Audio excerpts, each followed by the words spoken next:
So about a month ago, came across this unit here at a local flower company sale. This Ryobi PC30. It's a split shaft trimmer, and it had the curb shaft trimmer attachment with it, and it also had this pole saw attachment. So, you know, it's an auction. You never know what you're going to get. There must be a reason why they're selling it. But at any rate, pulled the string a few times, and it felt like it had decent compression. So I brought it home here. Simple adjustment of the carburetor, and it's going to need a new cork gasket there inside the fuel cap, but just that adjustment of the carburetor was enough to get it running. So just did some trimming here with it quick with the string head on it. But the main reason I bought it was for this pole saw attachment, because I got this thing for I think it was right around 25 bucks. I don't care who you are, if you can get a gas powered pole saw for 25 bucks, who's going to pass that up?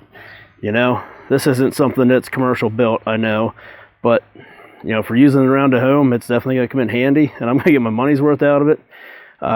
You know, if you got friends or family that ever want to use something like this, you know, this is just a handy thing to have. A lot of people will buy the electric ones, but hell, you got to run extension cords halfway across your yard then and everything else.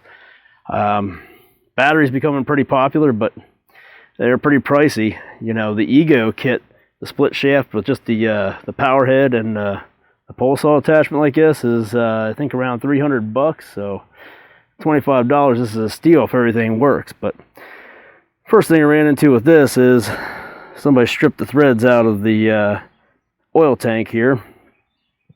You can see that's part of the threads right there in the cap.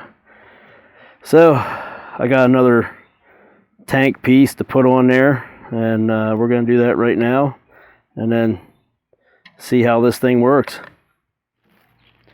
Alright, so let's get this thing apart here. We got a new cap for the oil tank.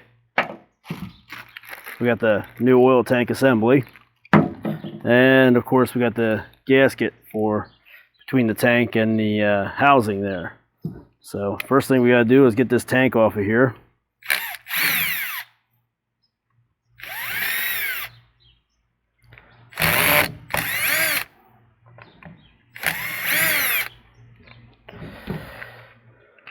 Oh, that was pretty easy. Just the 4 screws that hold that on there. And you can see that the breather is in the tank here. Our new one has that assembly already in it. Here's our gasket. Looks like maybe that would have been reusable, but why bother? And this is like a little filter here. Keep all the big stuff out, getting in your oil pump. Shake all that stuff out of there. Got a lot of dirt in there. So we'll clean that out quick, and then we'll work on getting this thing back together and see what happens. Okay, we got this all cleaned up and ready to go. So here's our new tank, and then here's our gasket. The gasket has one side that's sticky and the other side is just foam. The sticky side actually goes towards the tank, and there's 4 little holes in there, and you can see there's 4 little posts on the inside of the tank here to stick that on. See, then you look at the old tank here and see these are little posts I was talking about. Right there's one, and there's one up there and over there. So that's what we got there, and we got the breather already in the new tank, like I said about before. So now it's just a matter of setting the tank up on there and screwing it down.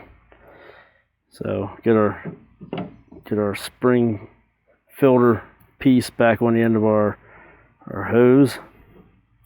Looks like we still got some parts cleaner in there. Get a little of that out of there. Just a little bit of oil left over.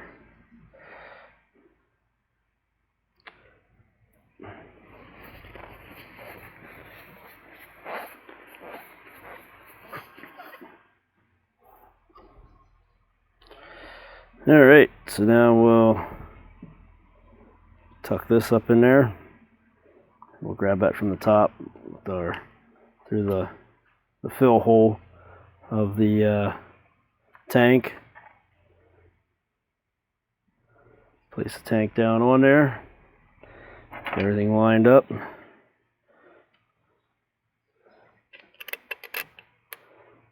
And then we'll put our screws in.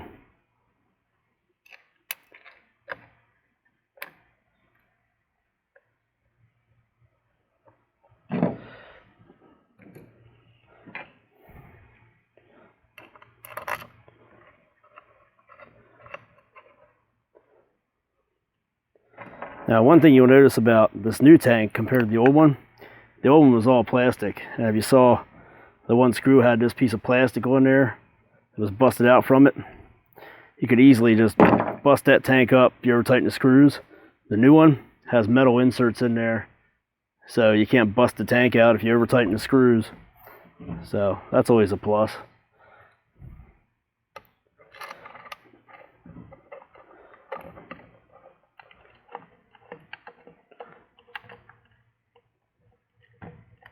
But again, this is just plastic and a foam gasket on there, so you don't want to go hog wild on it.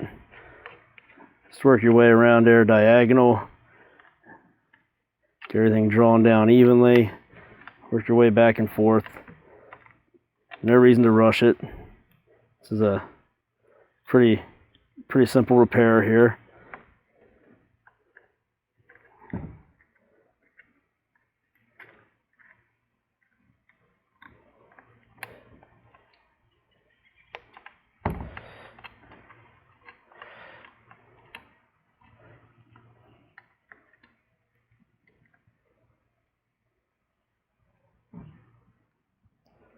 We're pretty snug there.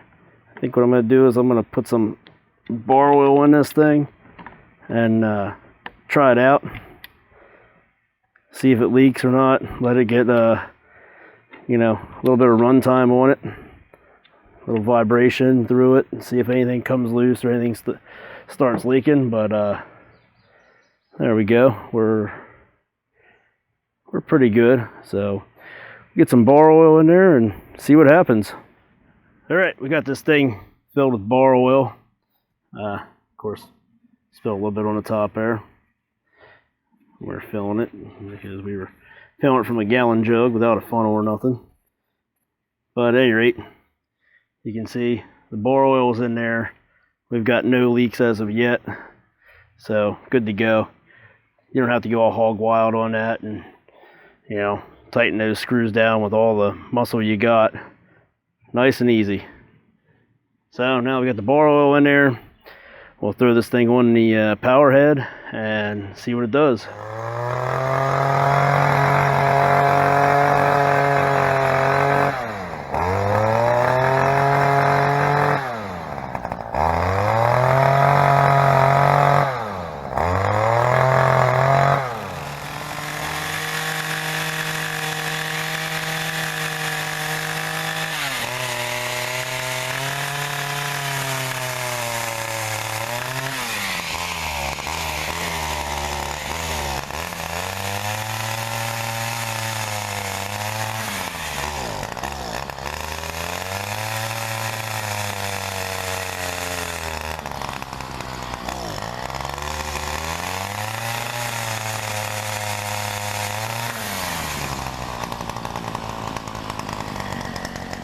So this was a look at our Ryobi PC30 split shaft power head and trimmer and pruning saw combo that we got at a fire company sale.